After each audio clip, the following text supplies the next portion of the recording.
Hi guys, so we've gone over the derivative of trig functions. We've gone over derivatives using the chain rule, and today we're going to put the two together. Good times. So we're going to find the derivative of trig functions using the chain rule. So remember, you're going to use the chain rule when you have a lot of things happening at once, meaning in this case, I could find the derivative of sine, I could find the derivative of 2x, but I can't find the derivative of a sine of 2x in just one derivative method. Um, so in this case, remember that the chain rule, I'm going to find the derivative of y with respect to x still, but I'm going to be implementing a third variable known as u when I do it. So for instance, in this case, I'm going to rewrite the sine of 2x as the sine of u because now I can just find the derivative of the sine of u. However, sidebar, I'm going to make a note to myself that u is equal to 2x. So the first thing I'm going to do again is find dy over du, meaning the derivative of y with respect to u. So if we remember our common derivatives, I did provide a reference sheet in the previous examples. The derivative of sine is cosine. So cosine of u is dy over du, which we have. Now we need to find du over dx and multiply it by that. So since I have the derivative of u in terms of x, to find the derivative of u in terms of x, I would just find the derivative of 2x, which is just using power rule, 2. 2 times 1 is 2. And then I'm going to multiply it.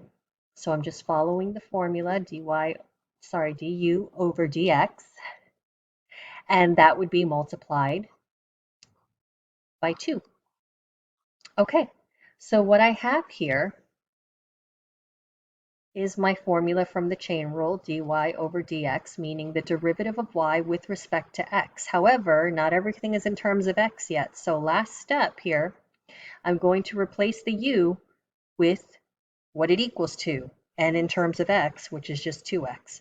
So this is cosine of 2x times 2. Why am I putting everything in parentheses? Because I don't want you to think you're multiplying 2 times the angle. So 2 is being multiplied to the entire trig function, which makes it a coefficient. So I'm going to clean this up by putting this in the numerator. 2 cosine of 2x. Bring this down, and this is the derivative of y with respect to x. Okay, so I'm not just going to leave you there. We got another problem to go through. So here, and I'm going to clean this up a little bit. Forgot the y equals, sorry. So y equals the cosine of the square root of x. Again, I could take the derivative of cosine, I could take the derivative of the square root of x, but not at the same time. So I'm going to rewrite this function as cosine of u. Sidebar again, noting u is equal to the square root of x, which we'll rewrite as x to the 1/2 power. So just kind of a note, anything with a square root has a 1/2 power. Anything with a cube root has a 1/3 power, fourth root, 1/4 power, fifth root, 1/5 power, so on and so forth. So just kind of make a note of that because in order to derive, you will have to change it to its exponential form to apply the power rule. Okay, so in this case, I am going to find the derivative of y with respect to u. So the derivative of y with respect to u, the derivative of cosine of u, is going to be negative sine of u. And again, following, we have dy over du. We're going to multiply it by du over dx, which means the derivative of u with respect to x. We have u, and it's in terms of x. So to find the derivative of it, we use the power rule, which gives us 1/2 x, and if I subtract a half minus 1, that'll give me negative a half.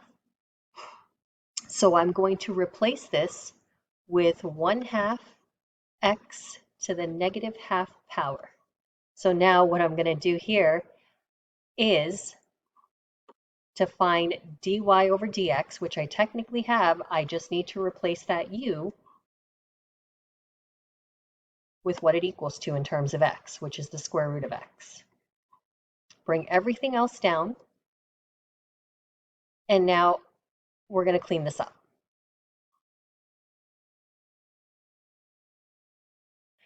All right, so we have dy over dx. We did all the multiplying. We changed everything back in terms of x.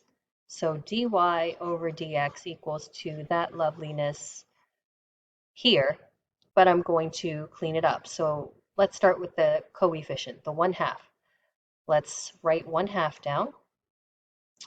And what's going to go in the numerator? What's going to go in the denominator? Let's figure that out first. Well, nothing wrong here. Negative sine square root of x. I'll put the negative in front. Sine square root of x. This has a negative 1/2 power, so I'm going to put the x. Remember, that exponent only belongs to the x. I'm going to put that x in the denominator to make it a positive 1/2 power. And now to clean it up a little bit more, I'm not going to have that 1 in the front because we usually don't see that. It'll just be negative sine of square root of x over 2. And remember that we changed it into exponential form in order to apply the power rule. But once we get down to our final answer, we're going to change it back in terms of radical form. So anything with a half power means just square root. Keep in mind, this is not a thing. You may not cross this out. The sine you have to take the sine of a specific angle. So sine and square root of x are together. So you cannot remove this and take the sine of nothing. So leave that alone. And that's pretty much it. All right, hope this helps.